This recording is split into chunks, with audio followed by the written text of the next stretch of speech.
It began on a night when the rain wouldn't stop falling. A little girl, soaked and trembling, pushed open the door to a biker's garage. In her tiny hands, she clutched a pink backpack and whispered words that no child should ever have to say, "Please, hide me from my dad." From that moment on, lives were changed forever. Because inside that bag was more than just belongings. It carried a truth strong enough to break chains of fear and to awaken the hearts of men long thought unworthy of love. Tonight, as you listen, may you feel the warmth of family, the power of second chances, and the hope that no child should ever be alone. I send you my dearest wishes for peace and happiness. Tell me, from which country are you listening? And what time is it where you are right now? On a cold Texas night, a tiny voice pierced through the rumble of motorcycles. "Can you hide me from my daddy?" The Iron Serpents Motorcycle Club had just returned from a long ride down Route 66. Their garage, a weathered building at the edge of Amarillo, smelled of oil, exhaust, and damp leather. The men were still shaking off the dust of the road when the voice rang out, small but sharp as a knife. Engines ticked down into silence. Boots stilled. Cigarettes froze halfway to lips. In the doorway stood a little girl, no taller than their handlebars, maybe 6 years old, with tangled blonde hair and a pink backpack clutched against her chest. Her sneakers were scuffed, her jeans muddy, but she held herself with a strange, fragile dignity. The sight of her in this place, the kingdom of leather, steel, and scars, was so out of place it hushed the room like a church pew. Cole Maddox, 6'5" and built like a wall, shifted uneasily, his heavy boots scraping against the concrete.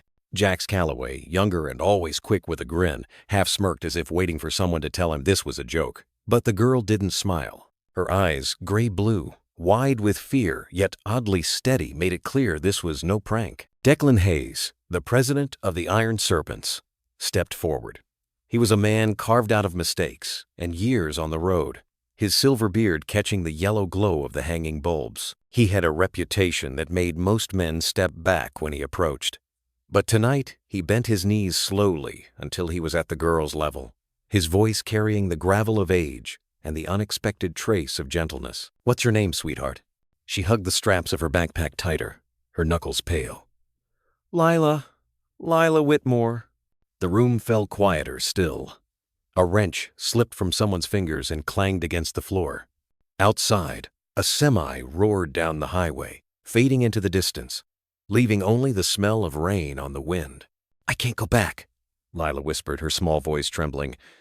"He's coming for me, and I don't want to go." The bikers exchanged uneasy glances. Jax leaned toward Declan, whispering low, "Boss, a kid shows up in the middle of nowhere asking us to hide her from her old man. This is bad news. Real bad."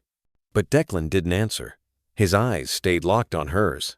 They were too familiar, too haunting. There was something about this child, something that twisted a knot deep in his chest, he thought, long buried. "Where's your mama, Lila?" he asked softly. Her lips trembled. "She's sleeping in heaven with the angels." Her breath hitched. "Daddy said so." Cole cursed under his breath, though it came out as a sigh. Declan's face hardened. He watched her fidget with the zipper of her backpack, the way her tiny fingers trembled. Then she said something that made the air feel heavier. "But I think Daddy made her go to sleep. I saw red stuff on her head before she went away." The silence in the garage deepened, darker than any midnight. These men had seen blood before more times than they cared to count. They knew what it meant, though none of them dared to say it out loud. Jax's smirk faded. Cole's fists clenched at his sides. Even Tank, the quietest of them all, shifted uncomfortably. Declan swallowed hard. He should have told her to leave. He should have picked up the phone, called the sheriff, and kept their club out of this storm. That would have been the smart choice. But the honesty in her eyes, the raw tremor in her voice, kept him rooted where he was. "How did you find us, Lila?" Declan's voice lowered, steady but tight. She lifted her chin, though her eyes glistened with tears. "Mama showed me once. We drove past, and she said, 'If something really bad happens, you find the scary-looking people who fight monsters. They'll know what to do.'" The words cut through Declan like a blade. For a second, he saw himself reflected in the past. The wild young man on the open road. The laughter of a woman who had believed he could be more than the life he chose. He shook the memory away, but it lingered like a scar beneath his skin. "Did you walk all this way?" he asked. "I followed the white lines," she said matter-of-factly, her voice small but proud. "They looked like arrows pointing to you. I brought snacks."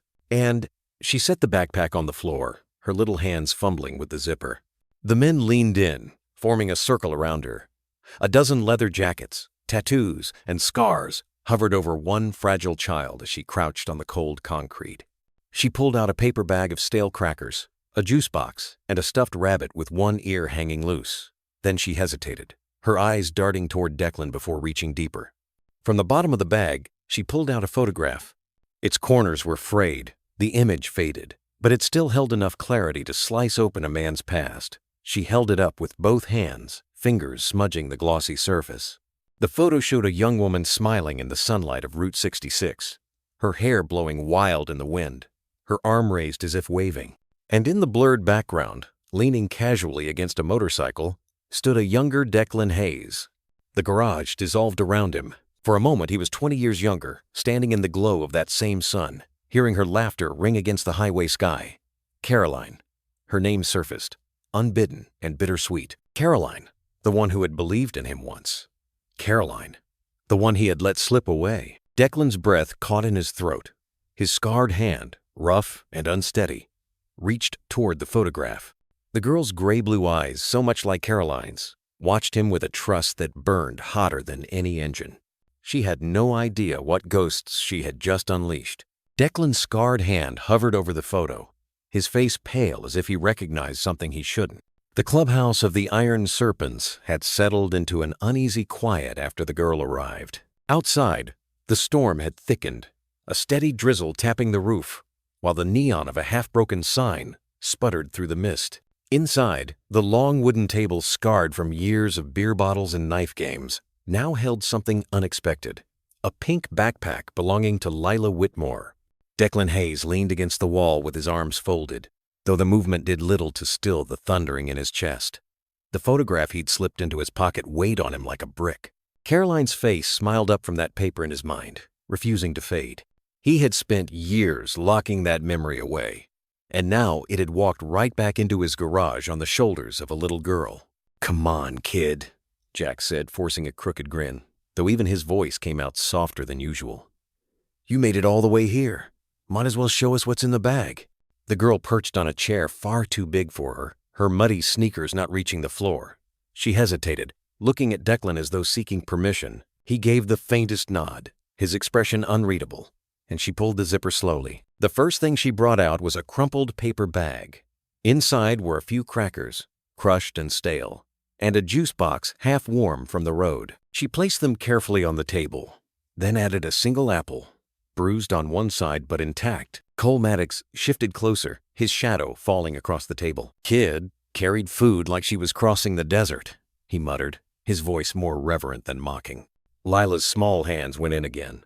This time she produced a stuffed rabbit, its fur matted and one ear torn nearly in half. She set it gently beside the apple, smoothing its floppy paw, as if apologizing for the damage. Tank chuckled softly.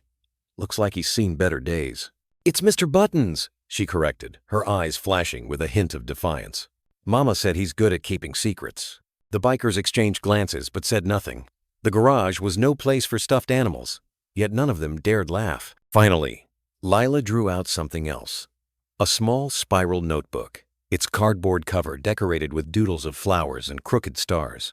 She clutched it to her chest for a moment before setting it down. "My mom told me I had to write things down," she explained, her voice shaking but determined. "She said people don't always believe kids. But if you write it, the truth won't get lost." Declan straightened, the lines around his eyes deepening. Caroline had been like that, scribbling notes on diner napkins, keeping scraps of ideas tucked into the visor of her car. He hadn't thought of it in years, but here it was again, alive in the hands of her daughter. Cole cleared his throat, his massive frame leaning in. "That's smart, little one." His voice, usually rough as gravel, had gone soft, surprising even him.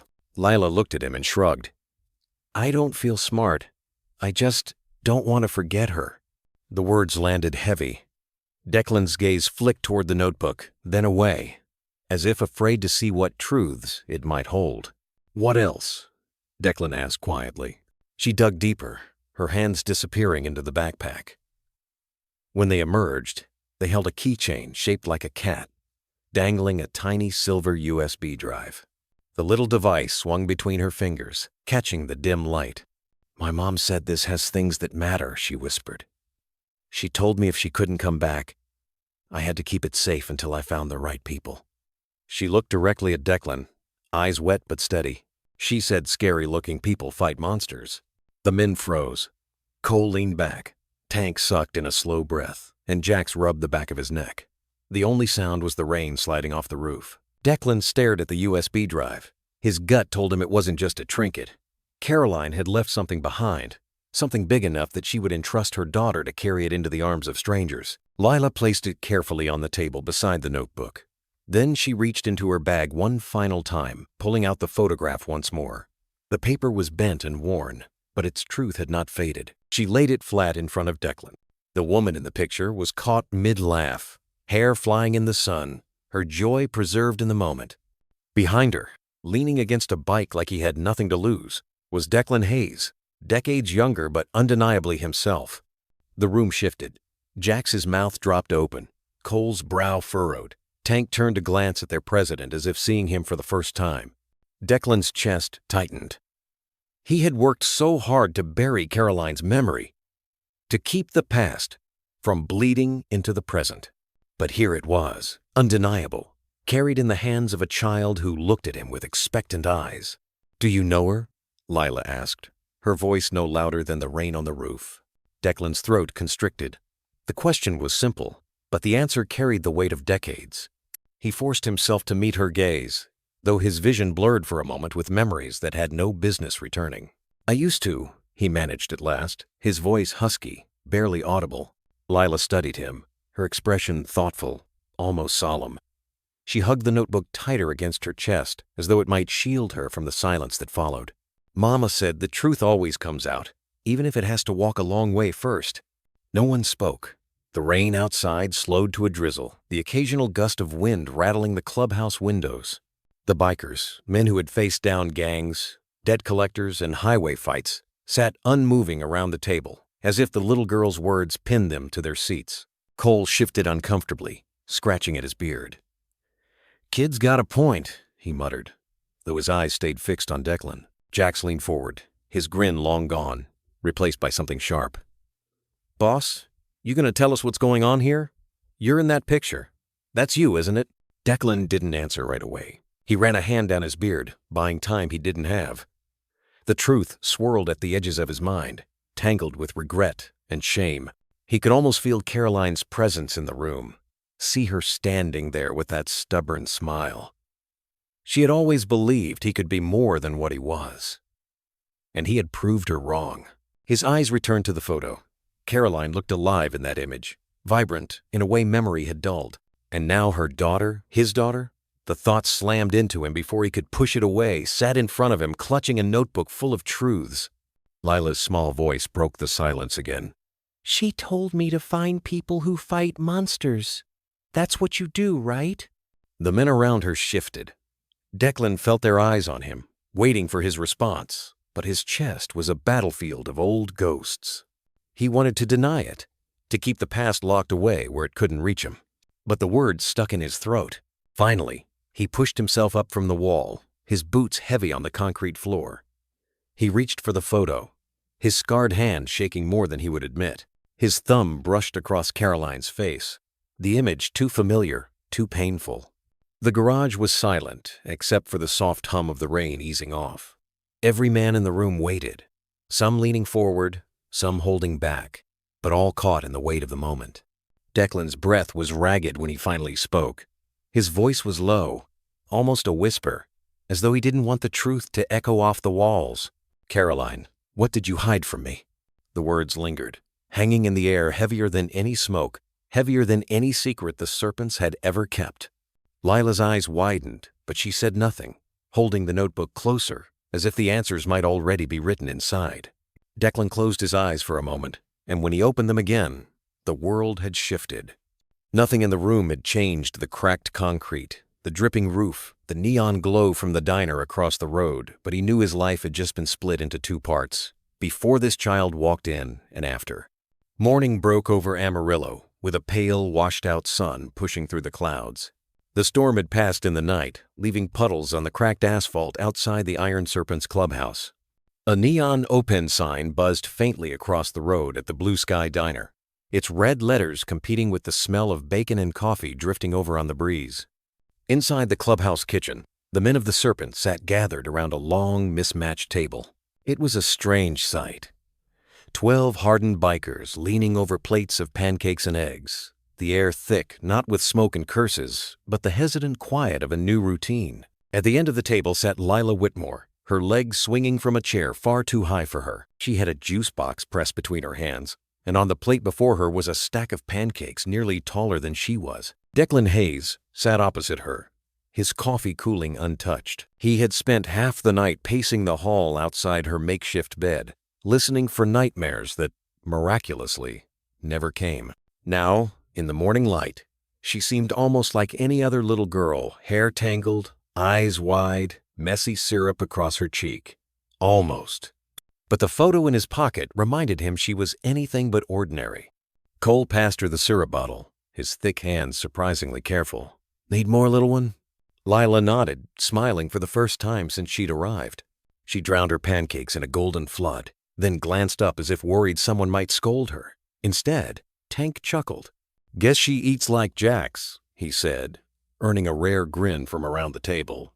Lila chewed, then piped up suddenly. "Mama always said when you eat at a diner you leave a tip, even if it's just a little. Do you guys leave tips?" The men blinked at her, caught off guard. Jax snorted. "Tips? Sweetheart, we usually leave the waitress more headache than tip." And her expression darkened, the kind of disappointment only a child could deliver. "That's not nice. People work hard." The room went still for a beat. Then Cole reached into his pocket, pulled out a crumpled $5 bill, and laid it on the table. "She's right. We'll do better." It was a small moment, but it shifted something in the air. These men, who had never taken lectures from anyone, nodded like schoolboys at the wisdom of a 6-year-old. Declan watched it unfold, an odd heat rising in his chest. He wasn't sure what to make of it. He wasn't used to mornings like this, mornings that smelled of pancakes instead of stale beer, mornings where laughter slipped between the walls instead of arguments. Lila's eyes found his across the table.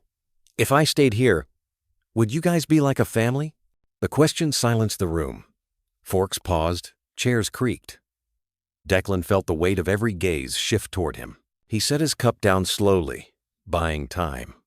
"Don't get used to this, kid," he said, voice rough, the words heavier than he wanted them to sound. Lila's face fell, just slightly, but she nodded as though she understood more than a child should. Cole leaned toward Declan after a moment, his voice low. "She needs us, man. Maybe we need her too." Declan didn't respond. His scarred fingers tapped restlessly on the coffee mug. He knew what Cole was saying. He felt it in his own bones, but admitting it was something else entirely. The meal wound down, the plates cleared away by men who had never cared about such chores before. Lila helped without being asked, stacking forks and knives carefully, humming a tune under her breath. Declan found himself standing at the doorway, watching her. For the first time in years, the clubhouse didn't feel like a fortress against the world. It felt almost like a home. The rest of the day unfolded in small, quiet ways that none of the Serpents could have predicted. Lila drifted through the clubhouse like sunlight through dusty blinds, turning hard edges soft without even trying. She sat cross-legged on the worn couch in the lounge, coloring on scrap paper while Cole polished his bike nearby. She asked Tank endless questions about his tattoos, each answer drawing out a story he hadn't told in years. Even Jax, who usually found trouble just to feel alive, slowed down enough to help her fix Mr. Buttons, sewing the rabbit's torn ear with clumsy stitches under her careful supervision. It was awkward, imperfect, and strangely tender. These men had lived by a code of strength and survival, but they found themselves bending to the rhythm of a child who trusted them more with each passing hour. By evening, Declan had retreated to his office at the back of the clubhouse. The blinds were drawn, the desk cluttered with unpaid bills and old ledgers, but the photo sat front and center, its edges worn smooth from being handled too often in the last 24 hours. Caroline's face seemed to mock him from the paper, her wild hair, her unbreakable smile. She had believed he could be something better, and maybe, just maybe, this little girl was the echo of that belief returning to test him. A knock on the doorframe startled him. Lila stood there holding her notebook, her sneakers damp from playing near the puddles outside. "Can I sit?" she asked softly. Declan nodded, unable to form words. She climbed onto the chair opposite him, swinging her legs again. For a moment, she didn't say anything, just opened her notebook and drew shapes on a blank page. Circles, lines, a sun with rays stretching far. Finally, she glanced up. "I know you don't want me here long, but Mama always said family isn't just who you're born with. It's who shows up when the monsters come." The words struck like a hammer. Declan leaned back, eyes narrowing as if bracing against them. "Kid, we're not the kind of family you think we are. But you fight monsters," she said simply. He had no answer for that. They sat in silence for a long while, the hum of the highway drifting in through the cracked window. Then Lila closed her notebook and slid off the chair. She paused at the door, looking back over her shoulder. "If I stayed here, would you guys be like a family?" Declan felt the question settle into the room like dust, refusing to move no matter how hard he tried to ignore it. Every scar, every regret he carried seemed to pulse with the weight of her words. His voice came out rougher than he intended. "Don't get used to this, kid." She nodded, lips pressing together in a way that told him she understood more than her years should allow. She left quietly, the sound of her small footsteps fading down the hall. Declan sat alone, the photo of Caroline burning beneath his hand. He told himself again it was temporary, just a night, maybe two. But deep down, he knew the line he had drawn was already blurring. The storm had cleared by afternoon, leaving the streets of Amarillo slick with puddles that reflected the faded neon signs along Route 66. Declan kept his jacket collar pulled high as he walked with Lila across the two-lane road toward the Blue Sky Cafe. The girl's small hand clung to his, her sneakers splashing through shallow water. She had been restless all morning, asking if they could go somewhere normal, somewhere that didn't smell of oil and cigarettes. The cafe door jingled as they stepped inside. A wave of warmth and the smell of fried chicken rolled over them. The place hadn't changed in decades. Red vinyl booths with cracked seams, chrome trim dulled by time, a jukebox glowing faintly in the corner. A few truckers hunched over their coffee at the counter, and a family of 4 crowded a booth near the back, the father cutting pancakes into tiny squares for his toddler. The waitress, a woman in her 60s with teased hair and bright coral lipstick, gave them a once-over. She recognized Declan, everyone in town did, but instead of frowning, she just grabbed 2 menus. "Sit wherever you like, honey," she said to Lila with a wink. They slid into a booth by the window.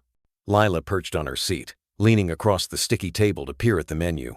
Her eyes danced from burgers to pies to the list of milkshakes written in faded marker on the specials board. "Can I have a strawberry one?" "Mama always let me." Declan cleared his throat. "1 milkshake," he told the waitress when she came back.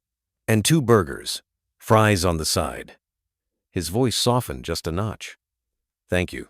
When the waitress left, Lila rested her chin in her hands. "Do you think the others are okay without us?" "They'll survive," Declan said, his tone dry. She giggled at that, then grew quiet, tracing shapes on the table with one finger. After a moment, she whispered, "I like it here. It feels safe." The words caught Declan off guard. He stared out the window at the wet street, at the peeling Route 66 mural painted on the brick wall across the road. Safe. He couldn't remember the last time that word had applied to anything in his life. The food arrived quickly, burgers stacked high, fries golden and crisp. The milkshake came in a tall glass topped with whipped cream and a cherry. Lila's smile lit the booth as she pulled the straw close. For a little while, she ate with the abandon of any child on a special outing. Ketchup smearing across her plate and laughter bubbling out at small things, a fry shaped like a heart.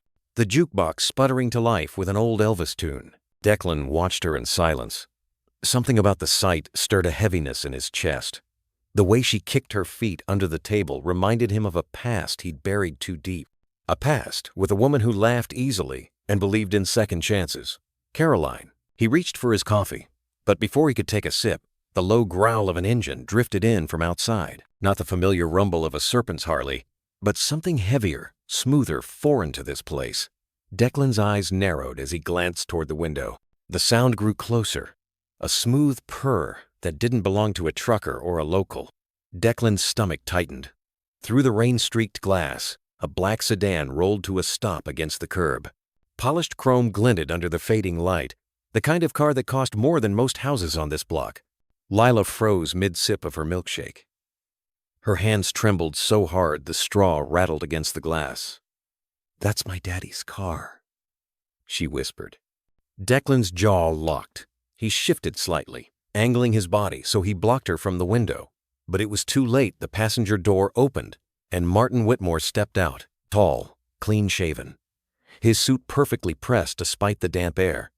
He looked every inch the man who believed the world owed him obedience. His gaze swept the street with the precision of a hawk, cold and searching. Declan felt Lila shrink against him. He didn't have to look down to know her eyes had gone wide with terror. He kept his arm steady against the back of the booth, a silent barrier. Martin's attention passed over the diner windows once, then flicked back. His eyes narrowed. He saw them. A thin smile curved across his mouth, one that held no warmth, only promise. The waitress bustled by, refilling a coffee mug, unaware of the storm brewing just outside. The jukebox clicked as the song ended. Inside the diner, time seemed to stutter. Martin took a slow step closer to the window. His gaze cut through the glass and locked on Lila, who whimpered softly. He raised one hand and tapped the window once with a deliberate finger, a sound barely audible. But to Declan, it was deafening. A message. "I know where you are." Declan shifted in his seat, muscles tight as coiled rope. He leaned close to Lila, his voice low and rough. "Stay down." But her whisper reached him anyway, thin and trembling. "He found me." Declan's teeth clenched, his scarred hand curling into a fist on the table as Martin's shadow loomed larger against the glass. He knew the past wasn't just circling anymore, it was standing right outside the door. By the time night fell, the atmosphere in the clubhouse had changed. The men moved restlessly, cleaning their bikes, sharpening tools that didn't need sharpening, pretending not to glance at the little girl curled up on the couch with Mr. Buttons in her arms. Lila had fallen asleep to the faint crackle of an old Western movie playing on the TV, her milkshake glass still half full on the table. Declan stood by the window, staring at the neon flicker from the diner across the street. Martin Whitmore's shadow still haunted him, the cold certainty in his eyes when he tapped on the glass earlier. Declan knew men like Martin didn't just walk away. They waited, they planned, and when they struck, it was swift. Cole approached, his heavy boots muffled on the worn rug. "Boss," he murmured, keeping his voice low. "We can't just keep her here and pretend everything's fine. Whitmore's got money, reach. The kind of power that doesn't care about lines on a map. If he wants her back, he won't take her," Declan interrupted, his tone cutting. Cole studied him for a beat, then nodded, though the lines of worry stayed etched across his brow. From the couch, a sleepy voice piped up. "Mama said the truth always wins, even if it takes a long time." They turned. Lila had sat up, rubbing her eyes, her voice thick with dreams. She blinked at the two men, then hugged her notebook closer to her chest. "But you have to be brave enough to keep it safe." The room fell silent. The Serpents weren't men who gave speeches, but something about the little girl's certainty carried more weight than any oath they had ever sworn. Jax whistled low. "She talks like a prophet." Tank grinned faintly. "Better prophet than some of us ever were." Declan knelt in front of Lila, his face lined and weary but steady. "You trust us to protect you?" She nodded without hesitation. "Mama said scary-looking people fight monsters, and you're scary-looking." She smiled just a little, like it was a compliment. For a heartbeat, the tension cracked, laughter rippling through the room. Even Declan's mouth twitched, though his eyes remained hard. But later, when the laughter faded and the clubhouse grew quiet again, he sat alone in his office with the photograph and the flash drive laid out in front of him. Caroline's smile stared back, and beside it, the little silver device that seemed to hum with secrets. Declan's fingers brushed the photo. He whispered into the silence, "If this girl is mine, Caroline, if she's ours, then I've got more to answer for than I thought." The next morning, the clubhouse felt different. The usual smell of grease and gasoline was joined by something softer, the sweetness of pancakes. Snake, who hadn't cooked anything more complicated than ramen in years, stood in the kitchen flipping flapjacks while Lila supervised from a stool. She wore one of Cole's oversized shirts as a pajama top. The sleeves rolled up past her elbows, and her laughter filled the air like sunlight breaking through storm clouds. Declan watched from the doorway, arms crossed. It was dangerous, this feeling creeping into the walls. Dangerous because it felt good, because it tempted him with something he wasn't sure he deserved. At breakfast, Lila passed out paper napkins with a kind of ceremony. Everyone gets one. Mama said even big guys need manners. The serpents exchanged glances, but obeyed. Tank tucked his napkin into his vest like it was Sunday service, earning a burst of giggles from the girl. For a few moments, the clubhouse didn't feel like a bunker or a hideout. It felt lived in. But the illusion cracked when Margaret Stevens arrived. The social worker's sedan pulled up outside, and moments later, she stepped through the door in her neat blazer and sensible shoes. She carried a clipboard like it was a sword. Her sharp eyes took in the scene. The bikers crowded around the table, Lila in the middle, her face sticky with syrup but glowing with happiness. Margaret's lips tightened. "Mr. Hayes, we need to talk." Declan rose, already bracing himself. They moved into his office, the door closing behind them. "She cannot stay here," Margaret said, her voice firm. "This is not a stable environment. You have a record. All of you do. The state will never approve custody." Declan met her gaze steadily. "She came to us. She trusts us. We're not handing her back to the man who put fear in her eyes." Margaret's jaw tightened. She wasn't used to being challenged, especially not by men like him. "You think you're protecting her, but you're only making this harder. Martin Whitmore has resources. He'll come with lawyers, with influence. You won't win." Declan leaned forward, scarred hands braced on the desk. "Then we'll fight another way. She's not leaving with him. Not now. Not ever." Margaret studied him for a long moment. Something in his voice, quiet, unshakable, gave her pause. Finally, she sighed, tucking her clipboard against her chest. "You're putting yourself in the middle of a storm you can't control." Declan's reply was calm, certain. "Maybe, but storms don't scare us." When she left, the men gathered in the lounge, waiting for his verdict. Lila peeked out from behind Snake's leg, her notebook clutched like armor. Declan met her gaze, then the others. "She's staying," he said simply. The relief that swept across Lila's face was instant. She darted across the room and wrapped her arms around Declan's waist. For a moment, the president of the Iron Serpents, who had faced down gangs, debt, and death itself, stood frozen, undone by the weight of a child's embrace. Cole clapped him on the shoulder. Jax muttered something about family. The men exchanged looks that said more than words ever could. But Declan's eyes lingered on the window, where the world outside kept moving, waiting. He knew Martin Whitmore wouldn't rest. The trial wasn't in a courtroom yet. It had already begun here, in their home. The first nightmare came 3 nights after Margaret's visit. The clubhouse was quiet, the kind of stillness that only came in the hours past midnight. Most of the men were sprawled in mismatched chairs in the lounge, the TV low and forgotten. Declan had fallen asleep at his desk, his scarred hands still resting on the photograph of Caroline. Then a scream cut through the silence. It was high-pitched, desperate, the sound of a child fighting phantoms no one else could see. The serpents bolted upright, almost in unison, instincts sharper than alarms. Tank reached the hallway first, followed by Cole and Jax. Declan stumbled out of his office, heart already hammering in his chest. They found Lila thrashing in her small bed, sheets twisted around her legs, her face contorted in terror. "Don't take me! Don't let him!" she cried, her fists hitting the air. Chains, the largest of them all, knelt awkwardly beside her. His tattooed hands hovered, unsure. "Hey, little warrior," he whispered, his voice so gentle it startled even his brothers. "You're safe. No monsters here." But she didn't wake. Her sobs grew harsher, her body trembling. Declan pushed past the others and sat on the edge of the bed. He reached out carefully, placing a steady hand on her shoulder. "Lila," he said, voice low and steady. "It's me. You're not there anymore. You're here, with us." Her eyes flew open, wide and glassy, tears streaming down her cheeks. For a moment she didn't recognize him. Then, with a shudder, she launched forward, clutching his shirt with both hands. Declan stiffened, unprepared for the force of her embrace. "Don't let him take me," she sobbed into his chest. "Don't let Daddy find me." The room went still. The men who had faced down gangs and gunfire looked away, some blinking hard, others clenching their jaws.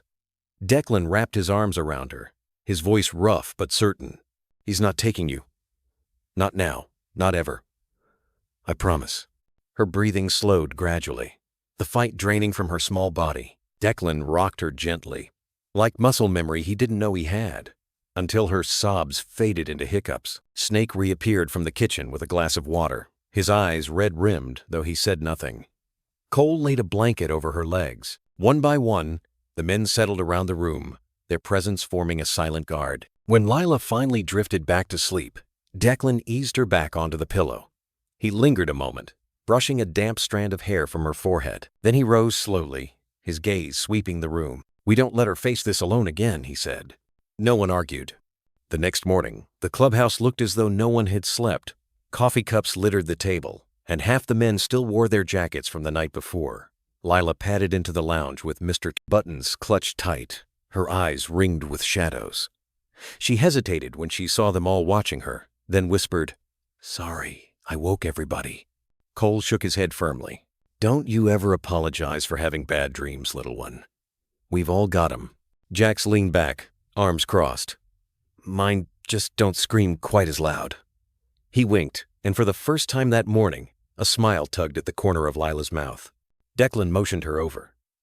She climbed into the chair beside him, tucking her legs beneath her. Her voice was small, but steady. "When I dream, it's always the same. He's coming for me, and Mama's gone, and I can't stop him." The men shifted uncomfortably, each one carrying their own memories of nights they couldn't outrun. Chains cleared his throat, his voice softer than any of them had ever heard it.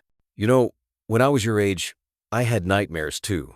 My granny told me that when monsters came, I should call for someone bigger and meaner than they were. She said that's why family matters. They're the ones who stand in the dark with you."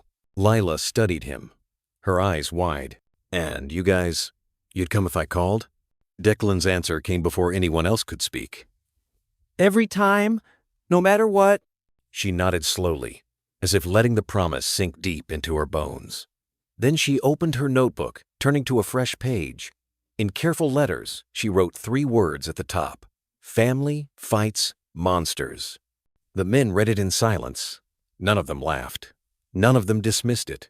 For hardened bikers who had spent their lives building walls, it was as close to scripture as they'd ever known. That night, when Lila went to bed again, they didn't scatter. Instead, they spread their sleeping bags on the clubhouse floor around her room. Declan sat in the doorway with a book he never opened, his scarred hands folded loosely in his lap. The others played cards softly, their voices low, but their ears always alert. Sometime past midnight, Lila stirred, mumbling in her sleep. Declan was there instantly, hand on her shoulder, whispering reassurance until she settled again. He didn't move until her breathing evened. By dawn, sunlight crept through the blinds, painting the room gold. Lila blinked awake to find 12 men sprawled around her like a ragged circle of guardians. She rubbed her eyes, confusion flickering into a smile. "You all stayed?"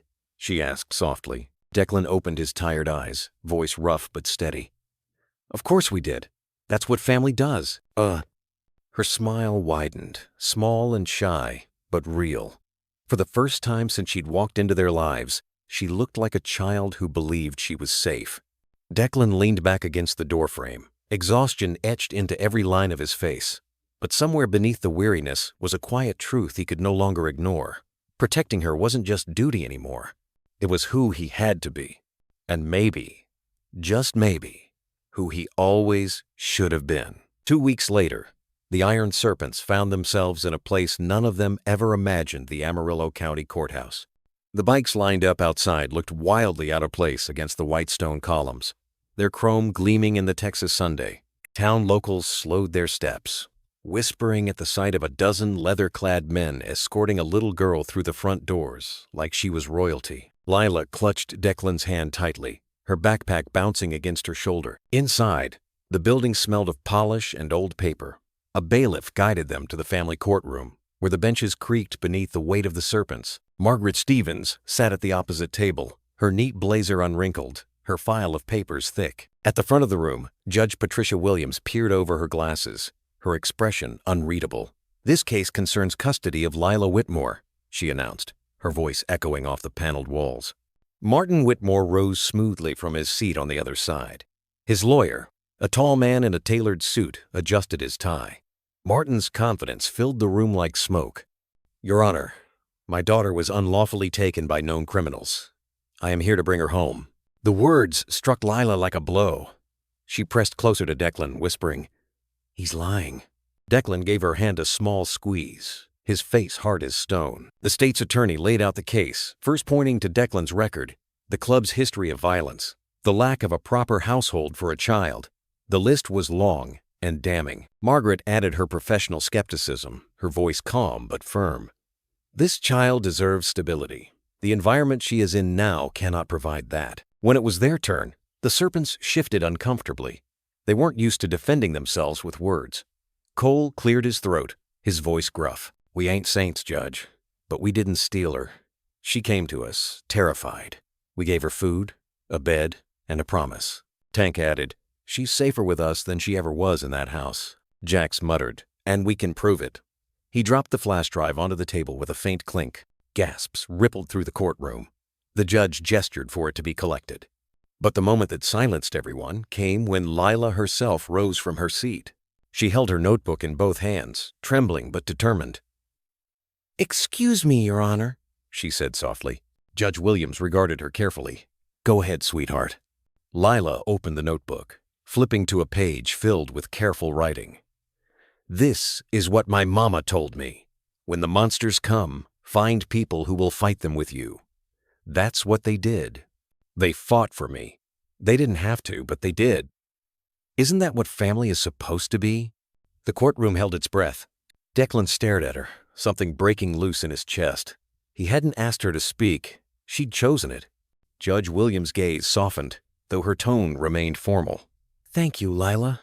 Please sit down." She obeyed, sliding back onto the bench beside Declan. He bent close, murmuring, "You were brave." She smiled faintly, her small hand finding his again. The judge leaned back in her chair, fingers steepled. For a long moment she said nothing, letting the silence stretch until it pressed on every chest in the room. Finally, she turned her eyes to Martin Whitmore. "Mr. Whitmore, the evidence presented here paints a troubling picture," Judge Williams said. "Photos, testimony, and that flash drive suggest a history of violence and criminal connections. Do you wish to respond?" Martin's jaw flexed. His lawyer stepped in quickly, voice smooth. "Your Honor, these so-called bikers are hardly credible witnesses. Their criminal records speak for themselves. They have every reason to fabricate accusations to keep the child." But Martin's composure cracked when Lila's small voice rose again. She stood, her knees trembling but her chin high. "He made Mama go away," she whispered. "I saw the red stuff. I heard her cry. He said no one would believe me because I was just a kid, but I wrote it down. I took pictures, like Mama told me." "Oh," gasps echoed through the courtroom. Margaret Stevens closed her eyes briefly, as if her world had shifted. The judge leaned forward, her voice softer now. "Lila, you've been very brave. Thank you." Declan's hand rested protectively on her shoulder as she sat back down.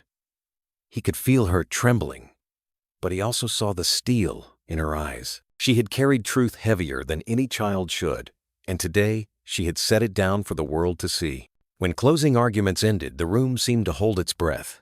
Judge Williams shuffled the papers before her, then looked out over the courtroom. "This case is not simple, but what is clear is that this child is not safe in her father's custody. Temporary guardianship will remain with Margaret Stevens until a permanent arrangement can be determined." Martin surged to his feet. "She's mine!" he roared, his voice echoing against the walls. Two bailiffs stepped in, guiding him back down firmly. Judge Williams' gavel struck once, sharp and final. "Mr. Whitmore, sit down or you will be removed. This court will not be intimidated." The order restored, she turned to Declan and the serpents. You have proven, despite your backgrounds, that you have provided care, stability, and protection.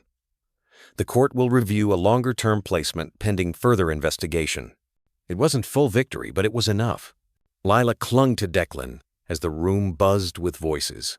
She tilted her face up toward him, eyes wide with relief.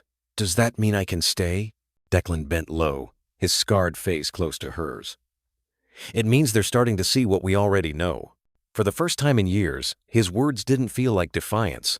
They felt like truth. Outside, as the serpents escorted Lila back through the courthouse steps, the late afternoon sun broke free of the clouds, scattering gold across the marble. People stopped and stared again, whispering as the strange procession passed. But Lila walked in the middle, holding Declan's hand, her head high. The battle wasn't over. Declan knew Martin Whitmore still had money, influence, and rage on his side. But for now, for this moment, the girl was safe. And for the first time, Declan realized he would burn every bridge left in his life before he let her go. The weeks after the court hearing unfolded in a rhythm none of them had expected. Life inside the Iron Serpent's clubhouse shifted again, reshaping itself around the presence of a little girl with a pink backpack and a stuffed rabbit named Mr. Buttons. Each day began earlier. Snake had taken to making breakfast before the bikes even revved eggs, toast, sometimes pancakes if Lila asked with that small, insistent smile. Cole, who once never set foot inside a school since he was 15, sat across the table helping her with spelling homework, sounding out words in a gruff voice that made her giggle. The clubhouse itself had started to change too. Posters of pinup girls and old racing calendars came down, replaced by Lila's crayon drawings. She taped them proudly to the walls, stick figures with leather jackets, a crooked rainbow over the garage, a sun that always smiled. Tank grumbled at first, but even he found himself smoothing the tape edges so the pictures wouldn't fall. Declan watched it all with a wary heart. He still wasn't used to the sight of her shoes by the door or her soft laughter drifting through the halls. Some nights he sat alone in his office, staring at Caroline's photo. The resemblance between mother and daughter cut him deeply. Lila's defiance, her stubborn hope. He wondered if Caroline had known all along that someday the truth would find him, no matter how far he ran. One Saturday morning, Lila tugged on Declan's hand as the men gathered around the table. She opened her notebook, clearing her throat. "I started something," she announced proudly. The page was titled Little Warriors. Beneath it were names written in her careful, uneven handwriting. "It's a club. For kids like me. Kids who've seen bad things. We meet on Saturdays and talk about being brave. I already told my teacher at school, and she said maybe other kids could join too." The serpents exchanged glances. Jax let out a low whistle. The kid starting her own chapter. Declan felt his throat tighten, though he kept his expression steady. "And what do little warriors do?" "3 things," Lila said seriously, holding up her fingers. "We remember the truth. We protect each other, and we don't let monsters win." No one laughed. Not one man in that clubhouse doubted her. That evening, Declan stepped outside alone. The sun was sinking over Route 66, the horizon painted orange and red. He lit a cigarette, then crushed it out before taking a drag. For the first time in years, he didn't want the smoke. Instead, he breathed in the cooling air, listening to the muffled sounds of laughter behind him. Caroline's voice seemed to echo in his mind. "You can be better, Declan. You just have to choose it." Inside, Lila was showing Cole how to braid Mr. Button's ears into lopsided knots, her laughter bubbling like a spring. Declan realized the choice had already been made. Winter crept into Amarillo with its dry winds and long nights. But inside the clubhouse, the air stayed warm. The serpents had traded in late-night brawls for bedtime routines, and the sound of engines idling outside was often followed by the echo of children's laughter within. The little warriors grew faster than anyone expected. At first it was just 2 of Lila's classmates, kids who carried bruises they didn't know how to name. Then a neighbor's nephew showed up. By Christmas, a dozen children gathered each Saturday in the garage. They painted signs, played games, and listened when Lila read aloud from her notebook. The Serpents men who once settled scores with fists now handed out juice boxes, taught kids how to ride bicycles, even fixed broken toys alongside busted engines. Margaret Stevens visited often, at first with suspicion, then with something like awe. She had spent decades placing children in safe homes. Yet here was a clubhouse full of outlaws who had built one in the most unlikely way. During one visit, she stood quietly in the doorway as Lila led the children in a chant. "We don't let monsters win." Margaret dabbed at her eyes before making her notes. Declan changed too. He no longer lived behind the scars of his past, no longer drifted aimlessly from one empty night to the next. His days began with Lila's chatter and ended with her prayers whispered into the dark. When nightmares still came, he was there steady, unshaken, reminding her she wasn't alone. For the first time in his life, he wasn't just surviving, he was building something. The final test came in the spring, when Judge Williams called them back for review. The courtroom was filled again. The same benches, the same stairs. But this time, the story was different. Teachers spoke of Lila's progress in school, her courage, her leadership. Neighbors testified to the quiet changes they'd seen. The men who once inspired fear now repairing bikes for kids, helping elderly women carry groceries, cleaning up the park at night. And then it was Lila's turn. She stood with her notebook clutched to her chest, her voice steady. "Your Honor, I don't just want to stay with them. I already have. They're my family. Families are people who show up when monsters come. That's what they did. That's what they always do." Silence filled the room, broken only when Judge Williams leaned forward and smiled softly. "Then I see no reason to stand in the way of what has already been built. Custody is granted to Mr. Hayes." The gavel struck.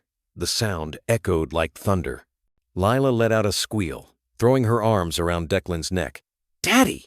she cried for the very first time.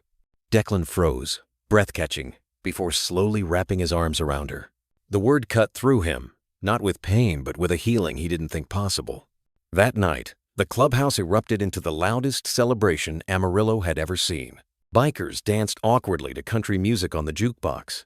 Kids chased each other between the tables, and Margaret even raised a glass of soda with them. In the corner, Declan sat with Lila on his lap. She had her backpack open, not with evidence this time, but with crayons, storybooks, and a new disposable camera she'd been using to take pictures of everyone. She showed him one she'd snapped earlier, Declan, caught off guard, with a rare smile on his face. "You know what Mama said?" Lila whispered sleepily. "She said the truth always wins. I think it did." Declan kissed the top of her hair, his voice low. "Yeah, little warrior, it did." And for the first time, the Iron Serpents weren't just a club, they were a family. Sometimes the most powerful journeys are not the ones that take us across highways or through courtrooms, but the ones that lead us back to the meaning of family. After all the noise, the trials, and the nights of fear, what remains in the heart is simple: a little girl who found her voice, and a man who found redemption in her trust. In the quiet of their clubhouse, once a place of shadows, now filled with children's laughter, the Iron Serpents discovered that even the hardest souls can soften when given the chance to love. For those of us listening, perhaps in the comfort of a favorite chair, it brings to mind our own memories. Sunday dinners where everyone squeezed around a too small table, the smell of biscuits and coffee drifting from the kitchen, or the bedtime stories told when the world outside seemed too big. These ordinary moments, ones we sometimes overlooked, are the ones that hold us together. Like Declan and Lila, we are reminded that family is not about blood alone, but about who shows up when the monsters come. The lesson is not complicated, though it is profound. Love, even in its simplest form, has the power to rewrite a life. Redemption is not a grand gesture, but a daily choice to show up, to forgive, to protect, to believe in someone. Money and status, as Martin Whitmore showed us, cannot secure loyalty or trust, but a shared meal, a promise kept, or the courage to stand beside someone in their darkest hour, these are the real treasures. In the end, what matters most is not how perfect we were, but how willing we were to keep trying. It makes me think of the small lanterns that farmers used to keep on their porches, glowing through the night. They weren't bright enough to light the whole road, but they were enough to guide a weary traveler home. Kindness works the same way. A single act, whether it's listening to a child, forgiving an old friend, or setting another place at the table, can illuminate a path through the darkest seasons of life. And so, as this story closes, perhaps we might ask ourselves, what opportunities lie before us to repair, to forgive, or to open our doors just a little wider. Sometimes the chance to be family to someone is not given in grand declarations, but in the small, daily faithfulness of love. If this story touched your heart, I invite you to reflect with me. Take a moment now if it spoke to you. Leave a 1 in the comments. If you think it could be told better, or you wish to share a suggestion, press 0.